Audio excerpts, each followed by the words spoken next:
This is a story of a love that should not be, but stood strong in the face of challenges. In the great town of Umudike, where wealth ruled and power dictated fate, a love story was born, a love that had no right to exist.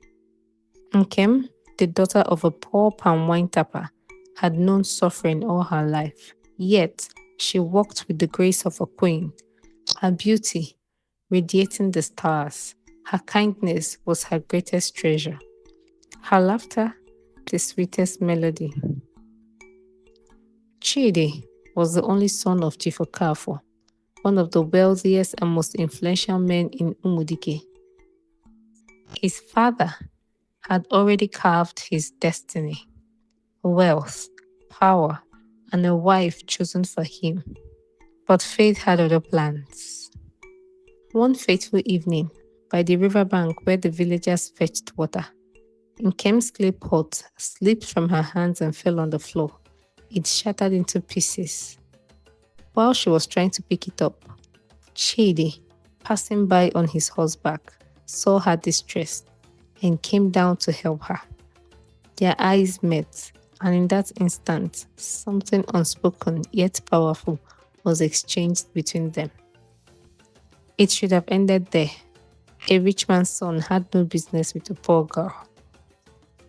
But love is a rebel, refusing to bow to no rules. After that day, they began to meet in secret, under the moonlight, beneath the sacred Odala tree, by the hidden stream where lovers whispered dreams. Yet, unknown to them, a storm was brewing. Chief Okafo had long been in talks with King Obiora, one of the kings in the neighboring kingdom, Idu. He had promised Chidi a marriage to Princess Adugo, the king's daughter, a woman of royal blood, beauty, and immense wealth. The marriage had been arranged since childhood, a bond between two powerful houses.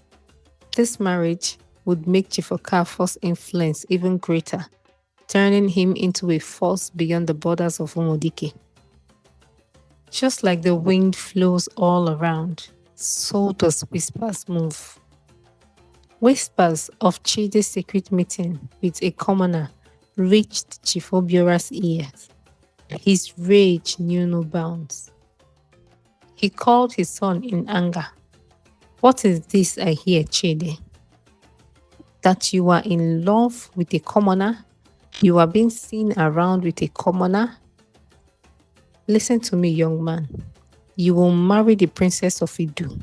He roared, his voice shaking the walls of his mansion.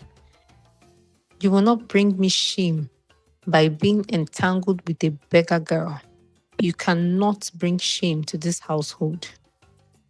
Chidi stood firm. I love Nkem's father, and I want to marry her. She's love of my life. I don't care what anyone thinks. I love her, and that is the woman I want to spend the rest of my life with.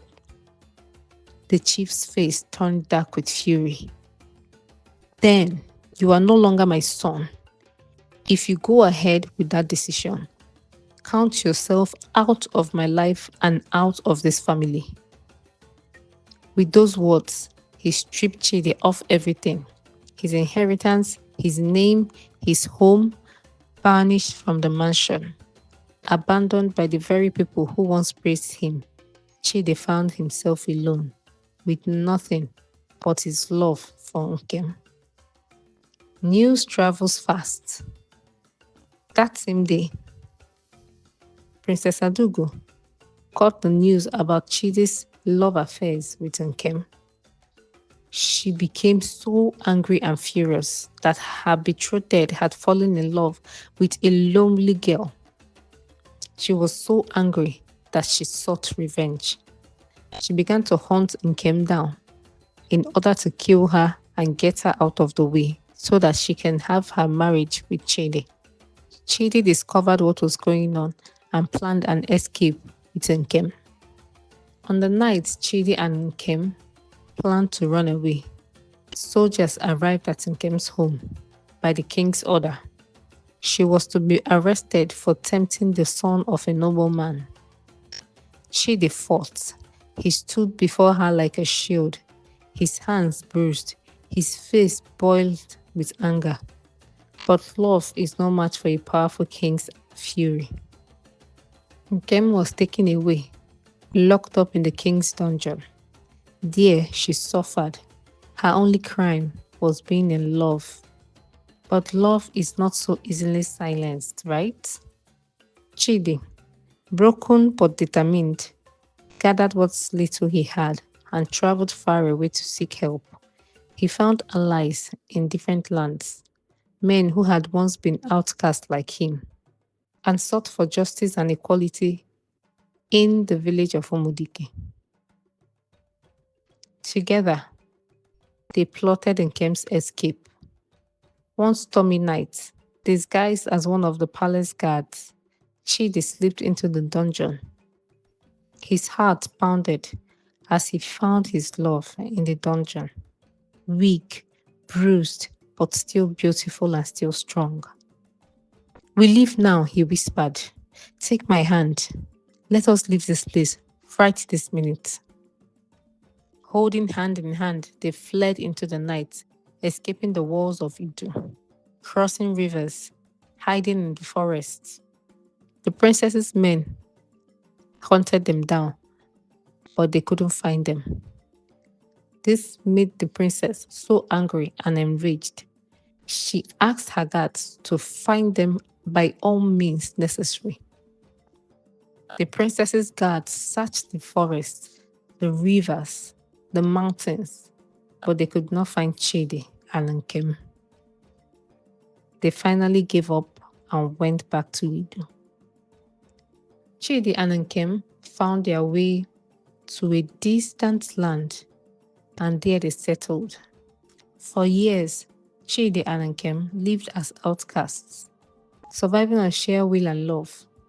They worked as farmers, traders, and builders. Slowly, they rebuilt their lives. Chidi, using the knowledge he had learned from his father's trade, began his own palm oil empire. His name spread far and wide, not as Chief Okafor's son, but as a self-made man. And then, fate struck again. Chief Okafor's greed had turned against him.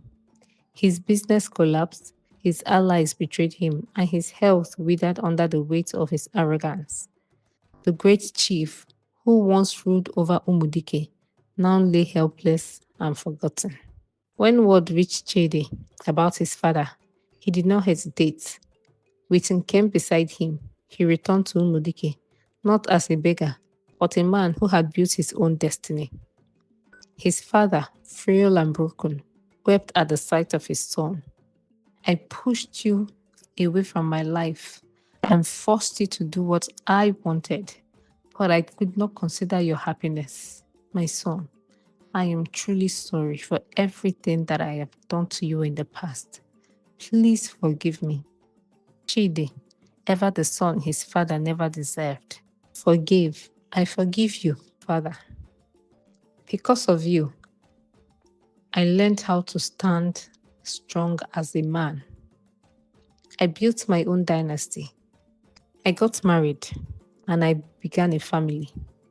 This is my son and this is my wife, Nkem, who you already know. Please forgive me, my daughter. You are indeed a virtuous woman. I have done you wrong for no just cause, but here you are, standing tall and strong with my son, who you have helped to become a great man today." Nkem broke down in tears. "I have forgiven you, father. I hold no grudges against you." Chief Okafor looked at his family with sadness but happiness in his heart. "I am happy to have witnessed today and see the man that you have become, Chidi, my son. You have indeed become a great man. And I bless you and I bless your family. I bless your business. I bless whatever you lay your hands on, and they shall prosper You shall become greater than I was. You will have children, and you will see your children's children. You are indeed a great son of your father, Chidi. With these words, Chief Okafor breathed his last breath. Chidi and Nkem's story became a legend, told from one generation to the other. The tale of two lovers who defiled kingdoms, defeated betrayal, and proved that no force, not even kings, can stand against true love. And as they stood beneath the same Odala tree where their love blossomed, the wind carried their story far and wide, whispering a single truth. Love, when true, is more powerful than faith itself.